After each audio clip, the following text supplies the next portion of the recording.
빌라 전세 사기 사건의 불편한 진실. 빌라가 모여있는 밀집 지역의 집 팔아드립니다. 이런 전단지를 심심치 않게 볼 수 있어. 전단지를 본 빌라 주인은 전단지 연락처를 보고 전화를 해. 그럼 컨설팅 직원은 빌라 주인한테 얼마 받고 싶냐고 물어봐. 빌라 주인은 2억 정도는 받고 싶다고 얘기를 했어. 그럼 컨설팅 직원은 우선 해당 빌라의 일명 공시지가를 확인하는 거야. 실거래 가격과는 다르게 공시지가는 매년 국토부에서 발표하는데 재산세와 같은 세금을 낼 때 기준이 되는 가격이야. 해당 빌라의 공시지가는 1억 5천이었어.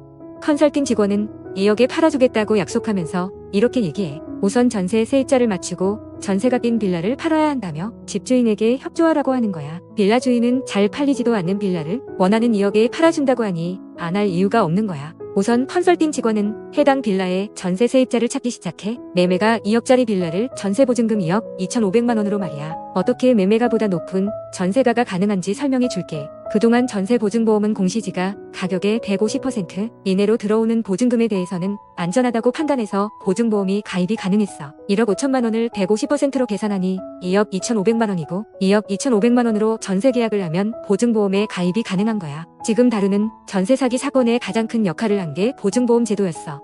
이어서 얘기하면 이 컨설팅 직원은 우선 전세보증금 2억 2,500만 원의 전세보증보험이 가입이 가능한 안전한 전세매물이라고 개인적으로 홍보를 하는 경우도 있고 인근에 있는 여러 공인중개사 사무소에 매물을 내놓는 방법으로 전세 세입자를 찾아 전세를 찾는 세입자들은 보증보험으로 내 전세보증금이 안전하다는 말 때문에 비교적 전세 계약을 쉽게 하게 돼. 그럼 전세보증금 2억 2,500만 원으로 우선 빌라 주인과 전세 세입자가 전세 계약을 맺어 빌라 주인은 2억 2,500만 원의 전세 보증금을 받게 됐어. 하지만 여전히 빌라 주인은 바뀌지 않았어. 전세 계약 후 일명 빌라 바지 사장이 등장하게 돼. 빌라 바지 사장은 자기가 전세 2억 2,500만 원의 전세 세입자가 있는 해당 빌라를 세입자를 떠안고 매수를 하게 돼. 2년 뒤 세입자에게 2억 2,500만 원을 돌려줘야 하는 권리까지 떠안고 매수하는 거니까 매매 가격은 2억 2,500만 원으로 빌라 주인과 바지 사장이 매매 계약을 하는 거야. 빌라 주인과 빌라 바지 사장 이 두 사람 간에 실제로 오고 간 돈은 없어. 이때 빌라 주인은 애초에 자기가 받기로 한 2억을 제외한 2,500만 원을 컨설팅 직원에게 돌려줘.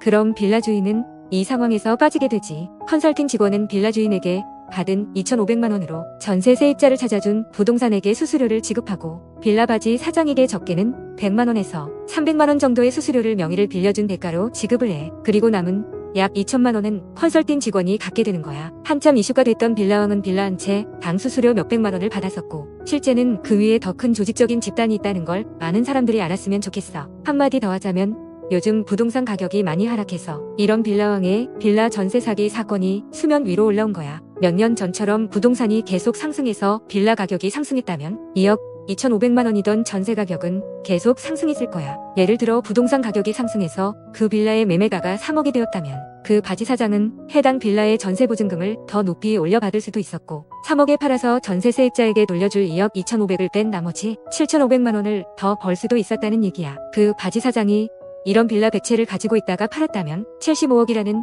돈을 벌 수도 있었단 얘기야. 부동산 상승장이 언제까지 지속될지 아무도 예상하지 못했지만 언젠간 터질 폭탄 돌리기가 이번에 터져버린 거지. 만약 전세보증보험이라는 제도가 없었다면 세입자들이 집을 구할 때 조금 더 매매가와 전세가의 시세를 알려고 노력했을 거야. 그 빌라의 시세가 2억이었고 세입자는 2억 2,500만 원의 보증보험 없이 전세 계약을 한다고 했다면 과연 그 세입자는 전세 계약을 했을까? 세입자가 계약을 할 수 있었던 이유는 혹시 모를 사고에도 보증금을 돌려줄 보증보험이라는 제도를 믿었기 때문이야. 그래서 이번 전세 사기 사건은 취지는 좋았을지 몰라도 보증보험 제도에 허점을 악용한 사례라는 거지. 여러 매체에서 전세 사기 사건이라고 불리고 있지만 내 생각은 조금 달라. 빌라 바지 사장은 부동산이 폭등해서 75억을 벌게 된 부동산 투자의 신이 될 수도 있었고 폭락해서 지금처럼 희대의 사기꾼이 될 수도 있었어. 바지 사장을 옹호하고 싶은 생각은 없지만 만약 바지 사장이 사기 사건의 범죄자라면 부동산이 폭등하든 폭락하든 외부적인 요인에 의해서 합법이 될 수도 있고 불법이 될 수도 있으면 안 된다고 생각해.